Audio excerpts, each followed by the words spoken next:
Blog Talk Radio.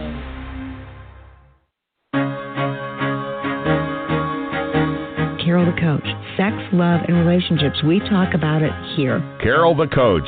Compassion with contemporary relevance. I am a psychotherapist. I can be your personal life coach, and I can help you with your issues. There are no problems too small or too big. You can talk about anything. Speaker, columnist, radio TV host, and commentator.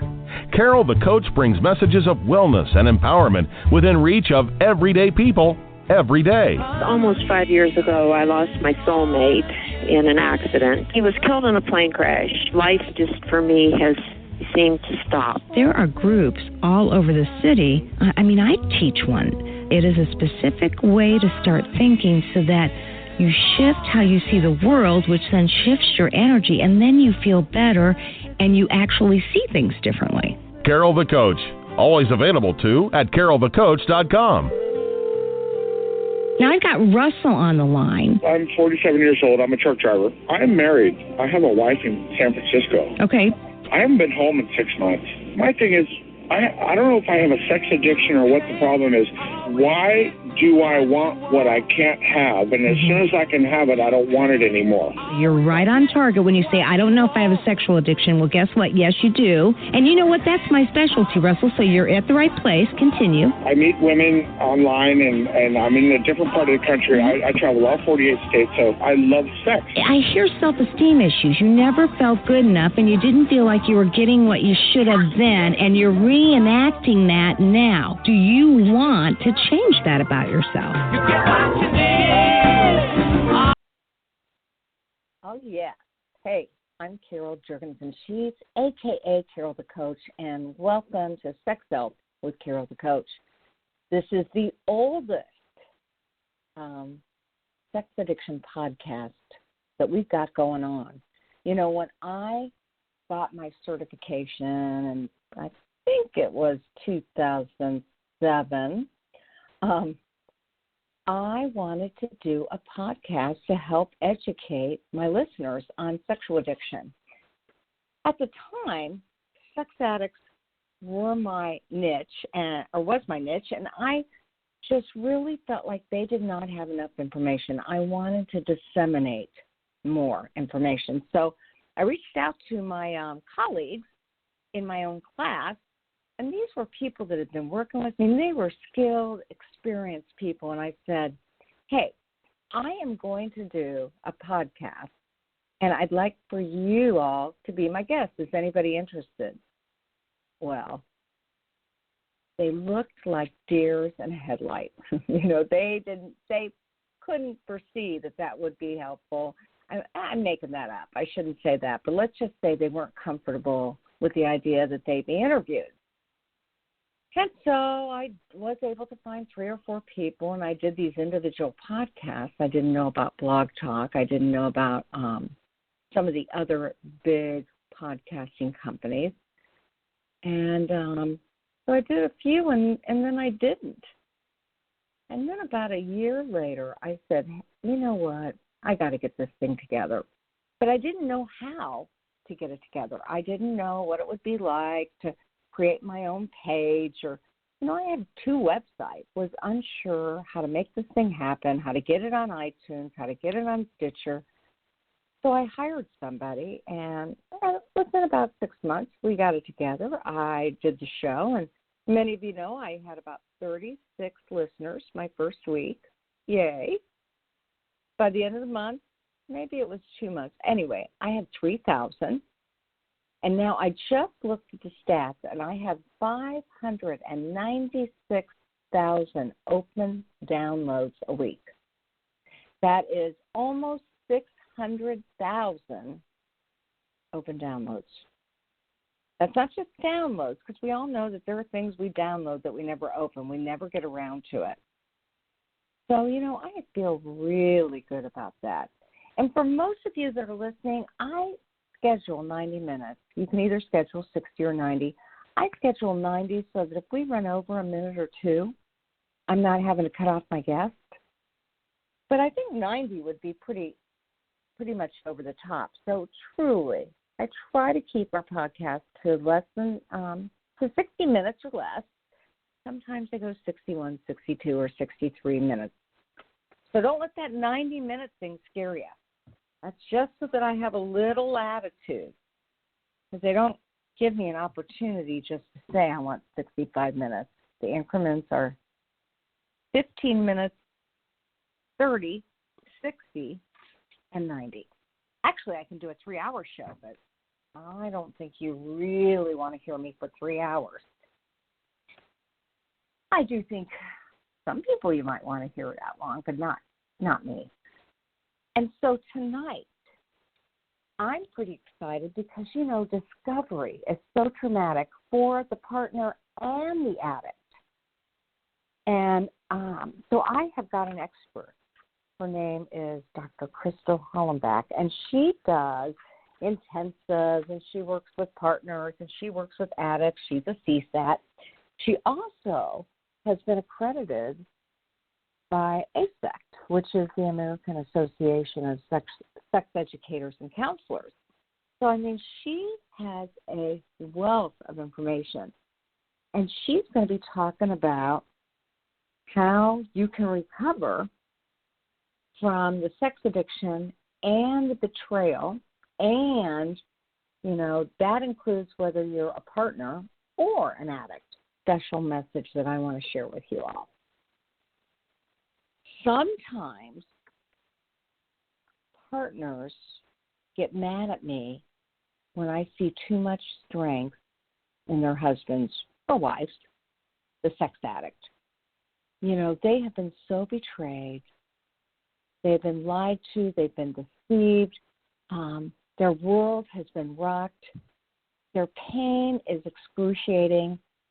And so 1 month, 3 months, 6 months, 9 months into recovery, when the addict is doing well, they get kind of mad at me because they're like, first of all, Carol, you don't live with the guy. You don't know that he's really telling the truth. And I'll say, well, but we're giving him polygraph tests. And they'll go, well, I just can't absolutely believe in the polygraph test.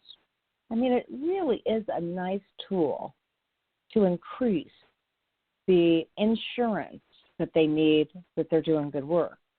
But I get that. They have been so deceived, they're not going to believe anybody anyway, anyhow. Time is what's going to be the teller of the addict's recovery. My point is that I really work with the coupleship, the partner, and the addict to focus on strengths. That addict is in good recovery. Even if he's had a slip or two, which means he looked at porn, or, maybe he looked at images of bikinis or NFL wives, or, just some of the stupid stuff that an addict will flirt with, telling themselves they're in good recovery and then going down that rabbit hole and creating a slippery slope for themselves. So I'm positive, and I work with them, and sometimes the partner understandably gets mad at me. They don't think I get it. They're afraid I'm getting duped too. And, what I know to be true is next to the death of a child, partner betrayal, sexual betrayal, dishonesty and deceit, core of why a partner is so devastated. She or he can't believe that his or her whole life was a lie. Now, I'm going to reference partners as if they're females just to keep it simple, but they really can't. They cannot believe that their whole life has been a lie, whether that's 6 months, 6 years, 26 years, 36 years. I've got addicts and partners that have been together 60 years. And, that is really heartbreaking. Now, the good news is, obviously, I'm a CSAT. I'm a certified sexual addictions therapist, but I'm also an APSAT. I'm a clinical certified partner specialist. And hopefully, sorry, I was drinking my coffee. Hopefully, the addict and the partner knows that I'm in both of their corners. They know that I'm rooting for them. But I'm also the Rottweiler. You know, I'm not going to let an addict get by with denial, minimization, rationalization, justification. I'm not going to let him, because if I do that, then not only am I failing the coupleship and the partner, but I'm failing the addict too. That addict has to have or develop rigorous honesty. And rigorous honesty is at the heart of good recovery. And so I'm hard on my addicts. I mean, I just don't let them get by with much. You should see me in my groups. You know, I'll have an addict that says, you know, oh my gosh, she got mad because I hugged a 93-year-old woman that donated $500,000 to our philanthropic club. And I'll say, what was the rules, Thomas? What rules do you have in your relationship? And he'll go, well, I know it's no hugs, but literally she's 93 years old. And I'll go, doesn't matter. Doesn't matter if she's Pamela Anderson. Doesn't matter if she's 93. Doesn't matter if she's 600 pounds. Doesn't matter if she has one eye. The rule is no hugs. And every time you deny her, you lie to her, you minimize or justify what you've done because you have not followed what will make her feel safe, you're violating your covenant. You know, part of your recovery is not just to go to 12-step meetings and get a sponsor and do the 12-step work and recovery reading and go to a CSAT and all that stuff. It is to stop lying. It is to be 100% honest, transparent, and authentic. Okay, so you get the routine, right? We're going to be talking with an expert, and that is Dr. Crystal Hollenbeck. And she is a woman who has made it her mission to help partners and sex addicts to heal from the wounds of sexual addiction. She helps the partners to heal from being betrayed, and she helps the addicts to create stronger programs. So she's really doing her best. Everybody honest. And I just mentioned that. That's honesty is at the core of good recovery. And so I want to promise you that if you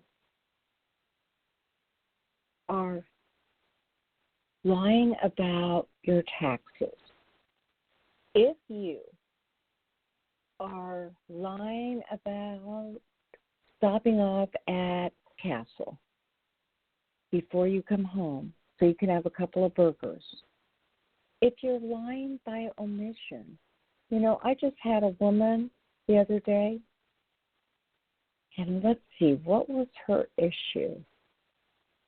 She said, my husband would take out an extra $50 a week just to have more spending money so he could stop and have extra lunch or buy an extra magazine or a newspaper. But he wasn't telling me. And we have a strict financial situation whereby he's on an allowance because he has spent dollars on prostitutes and massage parlors. So, you know, you can, the normal counselor may go, oh, my gosh, that wife is so controlling. Doesn't she get it?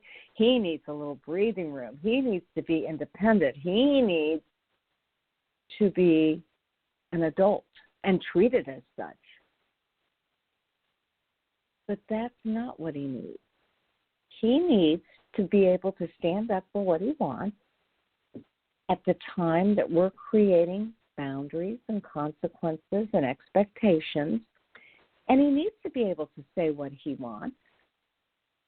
But if he agrees to something, he has to stand by his word, because that's what will make the partner feel safe, and that's actually what's going to make him feel. When he can make her feel safe and they can begin to reestablish the trust that they've needed to reestablish based on the horrible partner and sexual betrayal, then he can rebuild his life, their relationship, and his self-esteem. Now, I know that sounds codependent, that his self-esteem is dependent on her. And what I'm really saying is when an addict is betrayed, his wife, the partner, then he needs to be a stand-up guy and be 100% rigorously honest. And if that sounds codependent to you, so be it. But I got to tell you, the men that I work with that do that hard work, they don't even lie about taking out the trash, wow. They end up getting healthier quicker, their relationship starts getting healthier, and they actually end up living the life that they deserve.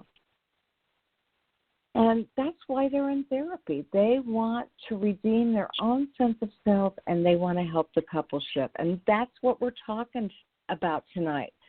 So we're going to welcome Dr. Crystal Hollenbeck to the show, who's going to be talking about what discovery is like and how a couple can navigate through that, how the partner can set her own boundaries and expectations, and what an addict can do to maximize the recovery process itself. So, Crystal, welcome to Sex Help with Carol the Coach. Hi, Carol. It's so nice to talk with you again.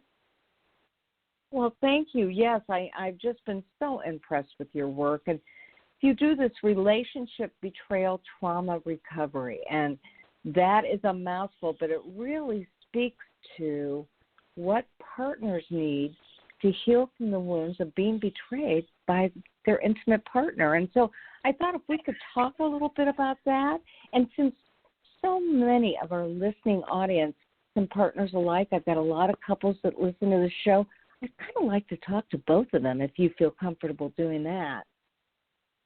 Sure, absolutely. I actually hold 3 different certifications. One is to treat the person struggling with the addiction. The other one is to treat the partner who's been betrayed. And then I also am certified to treat the couple. So I can really talk to all 3 aspects of, the journey that they're walking together. Well, I know, and before you came on, I told everybody that you're an ASECT and that you are part of the American Association of Sex Educators and Counselors. So not only do you know how to work with sex addicts and partners, but you also can help them with their sexual recovery when it's time to work on that too. Well, you're exactly right. I like to take them from a place of unhealthy sexuality to healthy sexuality. I think that's a really important part of the recovery process. Well, and I know they both want that too, and so oftentimes partners are unsure for a variety of reasons when that should begin because they've been so betrayed. They don't necessarily feel safe, but they also worry that if they don't have some sort of sexual relationship, they're going to lose their husband or the addict altogether. And it just gets messy when there is partner betrayal, when there's sexual betrayal. So hopefully we'll spend some time talking about that too. Now, just give our audience a little bit of background on how you developed this relationship betrayal trauma recovery. Well, what we realize is when a partner has been betrayed, it really is traumatic. And so we know that there's not traumatic events, but when something happens that's not supposed to happen, the brain takes it in fragmented pieces. and then it gets stored in another part of the brain. And so when this is happening, it really kind of starts, I think, even in the pre-discovery stage. The partner is starting to get suspicious. They're getting answers that don't seem to make sense. However, they want to believe their partner. They have no reason to doubt them. But, they're starting to feel a little crazy, a little off. Then that affects their sexuality. It affects their relationship. And then once they discover that their partner has betrayed them in some way, they don't know what to do with that information. Oftentimes, the person who's betrayed them, they're naturally going to lie. There's this twistedness. They don't really want to hurt their partner, even though what they're doing is hurting their partner. So oftentimes they'll lie. They'll make up stories. They're active in their addiction. So that discovery phase is very traumatic. You mentioned just a few minutes ago how it affects you sexually. The partner will be overwhelmed. I see some partners who want to have sex with their, they haven't been having sex for months and months, and they'll be having sex every day because they're afraid that, okay, it must be because I wasn't having sex with him that he's betrayed me.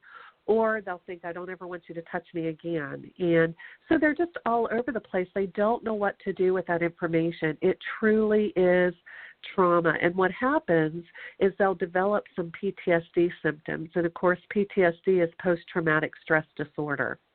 And so it's very serious that the partner, when they discover something happening with their spouse, any type of betrayal, it doesn't necessarily mean that your spouse is a sex addict if you discover that they've betrayed you, but the betrayal itself is very traumatic. And so it's really important that you get with an APSATS-trained coach or therapist that's going to be able to really help you to feel safe, to be able to help you manage the symptoms of PTSD, to really help normalize, to educate you about sex addiction.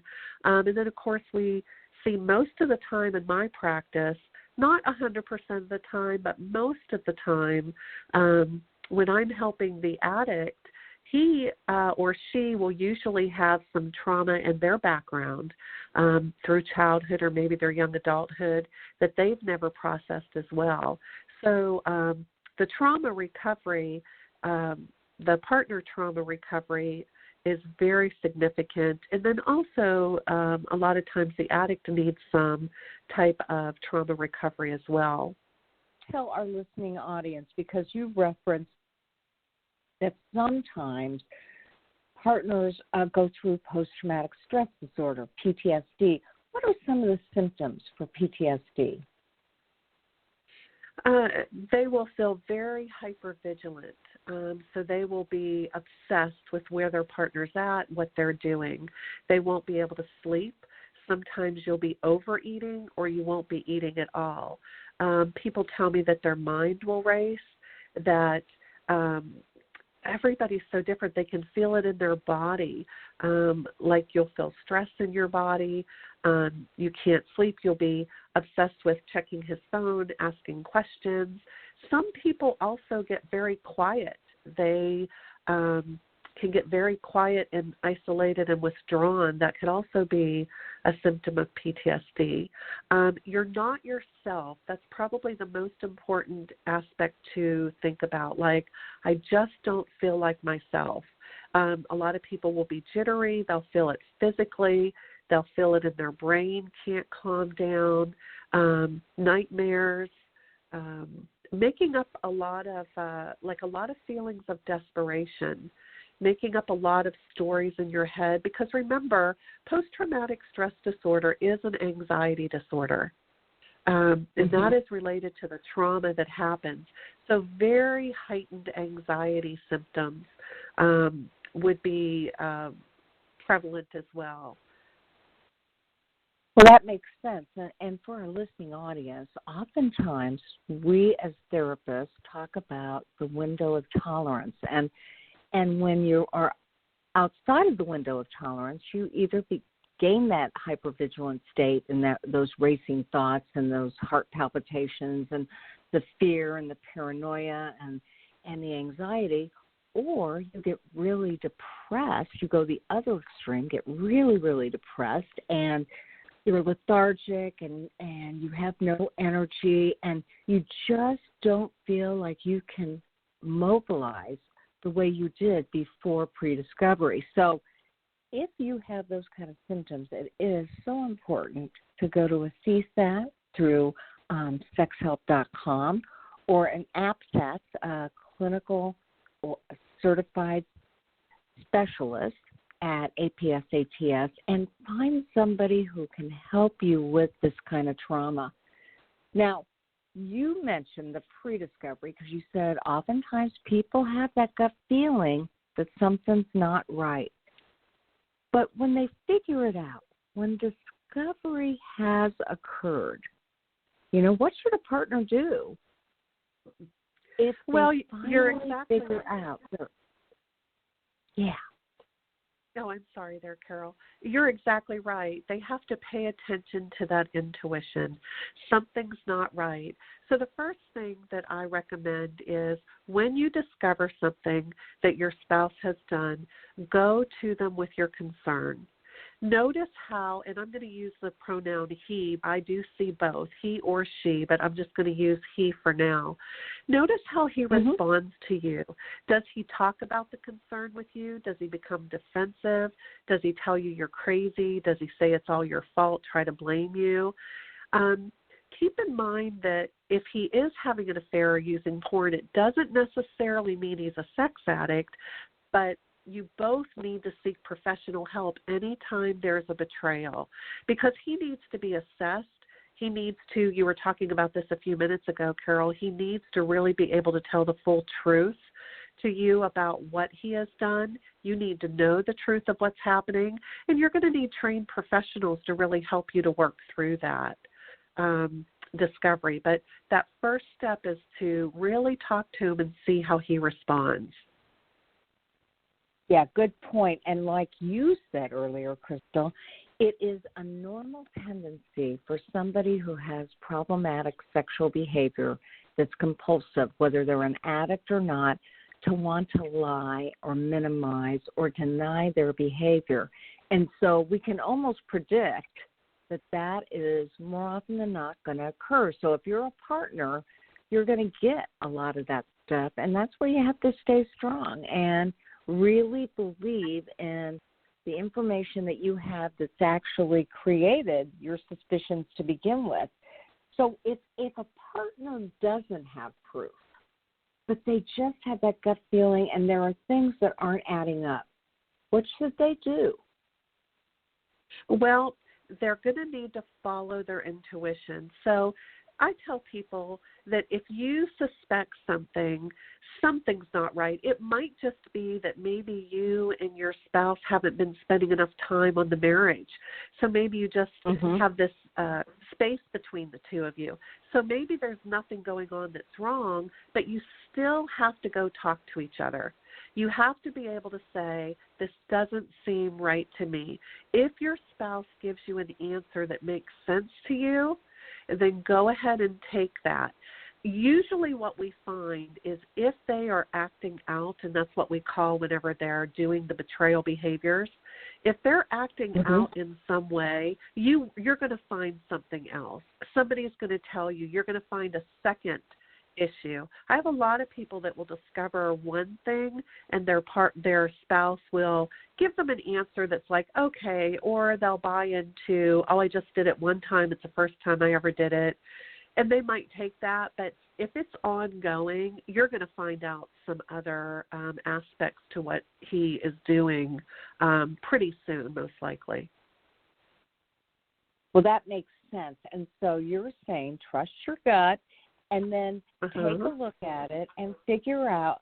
The first thing is obviously to check in with the partner or the addict and ask the questions and then watch for the observations and then figure out what you can do with a trained professional to get closer to what the real problem is, whether it's compulsive sexual behavior, whether it's, like you said, not enough time together, whether you've grown apart, whether it's the kids.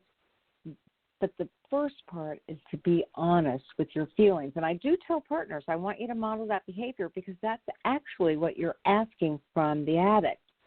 Now, once you've confronted them, and if you do have actual evidence of emotional or sexual betrayal, then what would you advise the addict to do, and what would you advise the partner to do if there is actual evidence?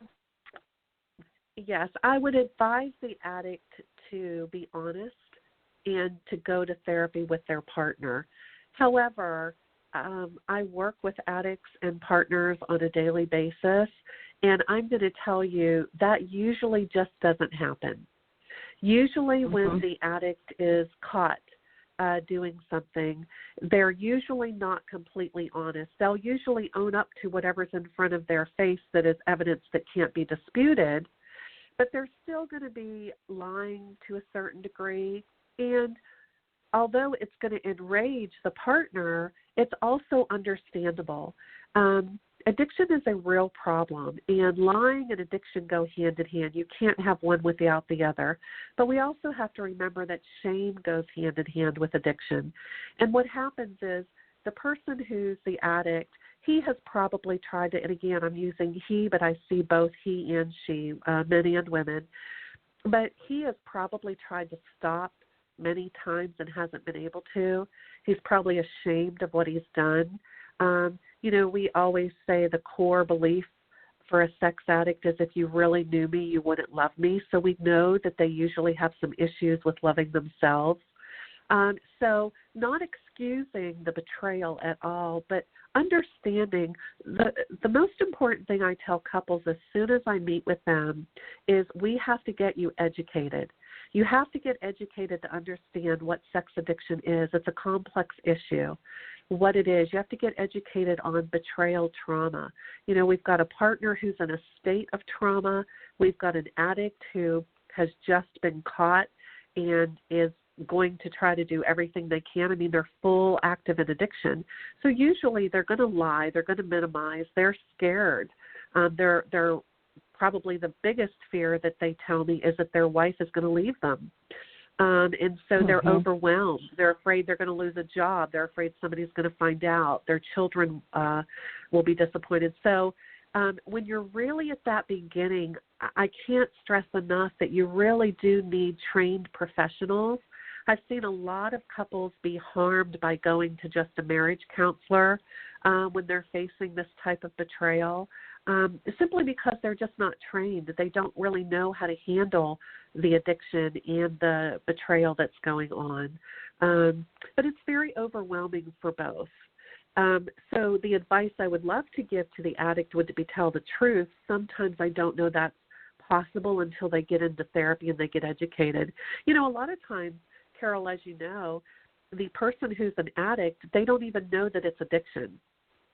They're just living in shame and guilt, and they aren't even educated themselves to know that it's addiction.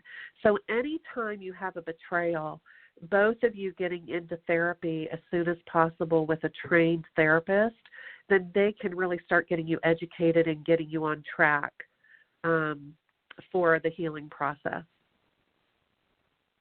Well, got it. So now let me ask you, do you think that the partner should forgive the indiscretions and the addict and let it go if the addict is truly remorseful and gets right into recovery and starts working a strong recovery program? Well, I think forgiveness is very important. It's very important for all of us to forgive everyone that harms us because forgiveness is for ourselves. Part of forgiveness says, I'm going to choose not to let what you did to hurt me continue to hurt me today. But what happens very quickly, and I see this a lot of times with Christian couples, is they want to just, the person with the addiction wants to get in, says, I told you everything I did. I'm in recovery now. Let's not talk about it. Let's move forward. Well, when you're a betrayed spouse, you might try very hard to forgive right away, but what we know is that sometimes forgiveness is a process. And when you are traumatized with betrayal trauma, it takes you some time. Your process of recovery, because it's traumatic, is going to be a little bit behind your partner's, the sex addict, your spouse. They're going to feel good about themselves. They're going to get into recovery. They're going to be telling the truth. They're going to be getting support. They're going to be doing their own healing, and they're going to be feeling really good and moving on. But you are left with all of this to try to work through. Oh, my goodness, this person that I thought I knew, now I don't even know who you are. All of the betrayals that you find out and the truth of what they've done is just a lot to take in. You're going to have intrusive thoughts related to what they did and the information that you find out. You're going to start to put some things together like, oh, I remember that Christmas when you were off on your phone so much. So there's that Christmas holiday that was so special to me. It didn't mean anything to you. I mean, I have people that, addicts who were with prostitutes or with their affair partner the day that their baby was born, on their anniversary trips. So, the partner is learning this information because usually the addict has been acting out for many years. And so they're learning all this information. So we always try to educate the couple to understand the person with the addiction has to really show a lot of empathy and understanding that the partner they've betrayed, it's going to take them a little bit more healing time. So although forgiveness is a very good part of that, there's just a lot to forgive. So I always say, let's forgive as it's ongoing. You're going to learn something else, process through it, then come to forgiveness after you can process that wound. Well, and you are so right. And let's face it takes a while. I mean, although forgiveness is a great process, rush forgiveness. You have to really be at a place where you have a sense of serenity or peace about it. You've understood sexual addiction. One of the things that I talk about with the guys I work with is following the recovery task that Patrick Carnes taught us at ITAP. And the first recovery task is that you have to break through the denial of the disease. And the second one is that you have to understand sexual addiction. And in some ways, that same thing is going on for partners. The discovery has helped them to break through what they didn't know. And then they really need to understand sexual addiction so that they can help put together how their spouse could have done this to them. Because truly, you and I, Crystal, know the spouse didn't do it to them. The spouse got caught up in compulsive behavior and could not stop. And the ramifications were and are that it was horrible trauma and sexual betrayal to the partner. So that's the consequences. But I've never known an addict that said, I'm going to hurt my wife and I'm going to go to a prostitute because I hate her. That just doesn't happen. No, absolutely not. I always say addiction doesn't make sense. And so I try to explain to the partner that although your addict spouse has just hurt you and wounded you terribly, they also love you. They also didn't plan to hurt you, although they did, and they did make choices, and they are responsible for that. But it's a complex issue. And, most partners understand that because even partners, when they learn what, it's in some ways just a beautiful, difficult thing. When the partner learns everything after full disclosure that the addict has done, it's very painful. It's also very relieving that they feel like, okay, now I have the truth after having all these suspicions. But what's interesting that I see is the partner still says to me, I still love him. I know what he's done and it's horrible. And yet there's these other beautiful parts to him. There's these other things that we've shared, or we raised a family, or, he's such a pillar in the community, or he has these good qualities. And that's why we say it's complex. It's not black and white. So you're exactly right. The addict, although he's hurting himself and betraying his partner and causing trauma, he also does love her. And most addicts that I've met with do want to stop. They want help. They don't want to continue. They want to become the husband, the wife that they should be, walking in the integrity of who they are, and earning that trust back.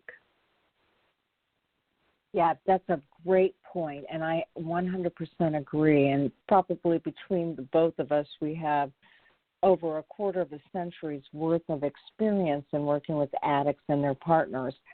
Now, I got to ask you, how do you believe partners are affected sexually once they have found out that they've been betrayed? Because you earlier said, hey, sometimes they think, oh, I got to have more sex with them because sex addiction is about sex. But it really, really isn't.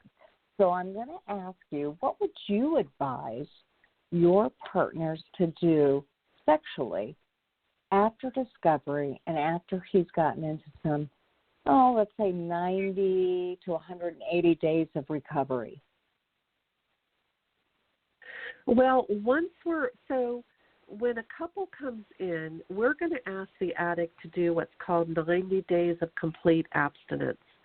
That is abstinence from any sexual activity with yourself, with anybody else, and with your wife. And again, I'm just using the man as an example. And for the partner, that's also a sacrifice for her because she's traumatized and so emotional. We have to really normalize for partners. They are totally traumatized sexually as well. They're out of their mind, so to speak. They feel like they're crazy. Sometimes they want to do what's called revenge sex. Let me just go out and cheat on you and see how it feels. Sometimes they want to have sex every day with their partner because they think that that's the reason that they acted out. Sometimes we see that the addict is the one that has deprived the wife of sex for so long, and so they feel very betrayed. And a very common thing that partners go through, too, that I see is they really compare themselves. They really, probably every partner goes through some stage in those beginning 90 days to the beginning 3 months to 6 months, of where they will feel like they weren't good enough. Maybe they gained weight or they had a baby or they see that their partner was acting out with somebody who doesn't look like them. So maybe he has a type and he's not attracted to me. So I think one of the most important things I would say to partners during that first 3 to 6 months is you have to really understand that his addiction had nothing to do with you, that you are enough, that your sexuality is being impacted by what he has done. He has caused this trauma. He's caused you to feel this way about yourself, but it's all lies. You're overwhelmed. The truth is, whether you had sex every day with him or you didn't have sex at all, it didn't cause him to act out.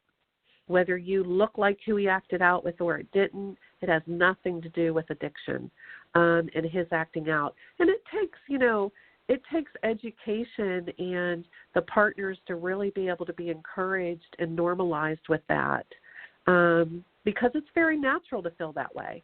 It's very natural to feel like you're not enough if someone is giving themselves sexually outside of the relationship. But that's not true. When it's addiction, like you said, Carol, it's a complex issue. It's really not about sex. It's about the high that you get from the dopamine rush in your brain. So there's a brain issue related to it. There's patterns of habits that have been developed. There is the, sometimes we call addiction the temporary escape from the pain of reality. I explain it as it's this little bit of temporary feel-good because you don't know how to deal with emotions. You don't know how to value yourself. A lot of times there have been things that have impacted your sexual development. A lot of things, including sexual abuse, growing up in a sexually charged home. There's a lot of things that impact why people develop an addiction. And It doesn't have anything to do with the partner that you're betraying. It could be any partner that they're married to. And so I think sexually the partners are just so overwhelmed because it doesn't make sense. Like we said a few minutes ago, it just doesn't make sense. And I always, again, I let them know that you have a rational mind and you are trying to figure out something that's irrational. It doesn't make sense. It's not going to make sense right away. So just that overwhelming feeling sexually is very, very difficult for partners. Well, exactly. And so, again, you always advocate for that 90 days of no sexual activity, including masturbation, no sex with your wife. And then once the brain is calmed down, you begin to decide what feels safe for both parties. Exactly. You need to reset the neurotransmitters in the brain, and you can only do that with abstinence. And while you're being abstinent, not only are you abstaining, but you're also getting educated, getting support. You're doing all of the great work of recovery at the same time. We've got to reset some new brain patterns. We've got to get you sober-minded to be able to do the good work of the education and the support that you get. So what I always say is I ask for the 90 days of abstinence. After that 90 days, then we kind of assess where they are as a couple. I always allow the partner, I encourage the partner to be able to have the voice, to be able to feel safe. It doesn't mean on day 91 that you're going to start engaging together sexually. But what it means is we can now let's start talking about where we are, how safe do we feel, and let's start talking about how we go forward. Of course, one of our goals is to be able to be together sexually in a healthy way. But every couple is different. I don't think there's a rule of thumb for when you begin to engage sexually. Some I see do it sooner than others. And so we have to gauge each partner, each couple for where they are. But I always do try to let the partners until the partners feel safe and some trust has been built back, they're not going to be ready to give themselves sexually to their spouse.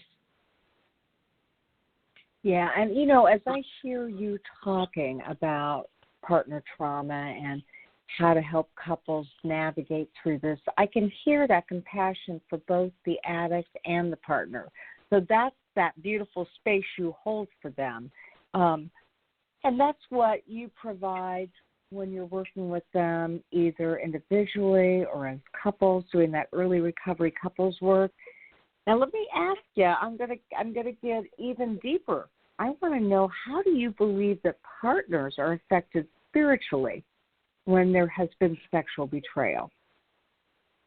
Well, treat a lot of people of strong faith, and you take wedding vows, and this is probably the number one way that I see it be affected, is they really take their vows very seriously. And so they get very confused as to how could you, they've celebrated anniversaries, and they will teach their children faithfulness and monogamy, and a lot of times they'll hold positions in churches and they'll be serving. So they really lead the partner to believe that they are men of integrity, that they are faithful to them. They're very good at living the double life a lot of times. And so when you find out that everything you believed was a lie, so to speak, it really just shakes your faith. It shakes your, you wonder why God would allow it to happen. I hear people tell me all the time that I'm afraid to tell people. The secrecy, I think, becomes stronger when your spirituality is really important to you. You're afraid to tell people. How will you be judged? You're so confused. You question your own faith. And so it really impacts the way you feel about your relationship with God. And I think it's really confusing. It's just really confusing to the partner. So this is another area that we talk about up front, because we also want to know if you do have a strong faith, we also want you to be able to have your community be there to be a support to you. So if you're involved in a church, if you have Christian friends, if you're in a Bible study, if you have a strong family of faith, we want to encourage you to be able to allow them to be there for you. Sometimes shame, as you know, Carol, will keep the partner and even the addict from telling people that love them. They're afraid of judgment. They're afraid of broken relationships. There's a lot of fear associated with that. But also your strong faith can be a really great part of your healing process. As the couple talks about it, allows their faith community to be there for them. And so although it affects you negatively, it can also be a really important part of your recovery process. Very good point. And so I think you spoke earlier that sometimes your faith community doesn't understand, and they will give you bad advice, or they'll isolate themselves from you because they don't know what to do or say. But if you have a healthy faith community who is oriented, I'm thinking about every man's battle and every woman's battle, and some of the churches that have rallied around people that suffer from compulsive sexual problematic behaviors. And, they're going to be much more likely to be able to know how to provide support spiritually. Yes, absolutely. So, now, what would you say, how long do you typically work with addicts and with partners who are working on their own personal recovery? Well, every couple is different. But we usually, if we're starting out talking about it, we usually try to say we're going to look at a 3 to 5 year process. Now, some may be shorter, some may be longer, but a strong recovery is usually 3 to 5, and I believe that's based in research. I believe Patrick Carnes' work has done some research on that, and there's some stages that you go through with stability and sobriety. Now, I think, that first year of recovery, I think, is the most important. It's where the partner's going to get sober. The addict is sober, and I always tell the partner, your boundary is I will only stay in this marriage if you work recovery. So you're really letting your husband, the spouse, be able to take responsibility for his recovery. And at the same time, we don't want you to make any major decisions for a year because you are traumatized. We want you to be able to make a decision to stay or leave the marriage when you're coming from a place of healing and not woundedness. And so that first year is really important for the partner's healing as well from the trauma. Through the first year, I recommend that we're going to go through disclosure and the impact statement and emotional restitution, a good, strong sobriety plan. You're going to have 3 lie detector tests over the first year, probably some trauma treatment for definitely the partner and also probably the addict. And it's also a year of just new discoveries. Sometimes intimacy is not very strong during the first year, sometimes because there's so much healing to do and learning about each other and individually. Usually after that first year, for the couples who have had a struggle, usually that second year is a really wonderful time to really start to do the couples work. I like to start working with the couple immediately, though, but as far as addressing marriage relationships and that type of work, most couples need a little bit of time to just, get some healing, get some education, understand what they're dealing with, and then they're able to go beyond that once some trust is established, once some consistency is established. So I don't know about you, Carol, but I always tell everyone, expect a good 3 to 5 years there at the beginning. A lot of times the addict has come in and they've been acting out for, I see couples that have been acting out for 30, addicts 30, 40 years sometimes. And so to expect it to happen in just a few months usually is unrealistic. I know, and that can sound like such a long and lengthy amount of time, and yet that's how long it takes to reset the brain. And like you said earlier, sexual addiction is about recreating and redeveloping those neural pathways in a healthy way, and it takes a partner about that length of time to really begin to trust her sex addict in recovery again. So, people shouldn't be discouraged. It actually goes very quickly when people are doing their work. Well, that's exactly right. And every couple, like I said, is different. But I have had several couples, say to me, the work was hard, but we're so glad we did it. Because as terrible as it sounds, I'm a firm believer that God can bring good out of what was meant for evil. And I have had several couples tell me we would never have wished to deal with sex addiction in our marriage, but we dealt with it and did the work, and today we have a marriage that we never thought we could have because there is honesty, there is sobriety. They've done the work together. They've given their personal selves plus their marriage attention. And, we don't do that very often in our busy lives. And so although the process can seem like it takes a little while, you're right. It doesn't take that long. And the benefits to doing the work really can be wonderful. Oh, I 100% agree. So now, as we begin to wrap up the show, I would like people to know how they can get a hold of you, because you do something called intensives, and that's for people that want to really do a boatload of work quickly and extensively and thoroughly. So talk a little bit about your intensives.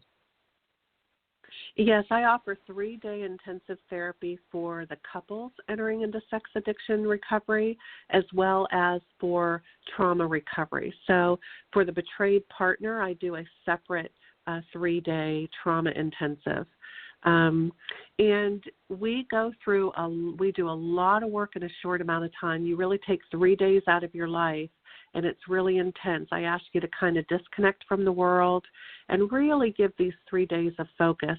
There's some prep work that you do before you come to the intensive, like working on the disclosure. The partner will be working on how she's been impacted. We do the disclosure and exam. We set you up for a sobriety plan. So we do a lot of good work to really get you set up for success right at the beginning, which is very important. And also, couples could be anywhere in the beginning stages, too. I've had couples come in to do my intensive who had discovery 6 months ago or a year ago, and maybe they just haven't been able to get to therapists that are trained to help them, or there's been relapse. And so the intensive really gets you set up both individually and as a couple to really go forward strong. And then the 3-day trauma intensive is really focused on going from a place of woundedness to a place of healing. I don't recommend that we do the trauma intensive until you've had full disclosure, but because I think you get more benefit from that. A lot of times disclosure has parts to it that add more trauma to you. And so those are 3-day intensives. I found them to be very, very helpful to the clients. And, how often do we, Carol, take 3 days out of our life to do something that focuses on our own healing? So that's one of the benefits to it as well, is just that intensive time. Not that doing weekly therapy or several times a week isn't helpful. It is, but you do leave the office and go back and have to take care of children and go to work and interact. And so it really takes a good 6 months or more of therapy and condenses it into the 3 days of of total focus on you. Well, I know people that have done your intensives, and it's always remarkable the work that they do as well as the benefit they get from your work. So let people know, how can they get a hold of you? Well, you could go to my website. It's just my name, crystalhollenbeck.com, CrystalHollenbeck. And you can, of course, email me, crystal@crystalhollenbeck.com. And, of course, my phone number is 407-408-6521. I have offices in Orlando and Tampa, Florida.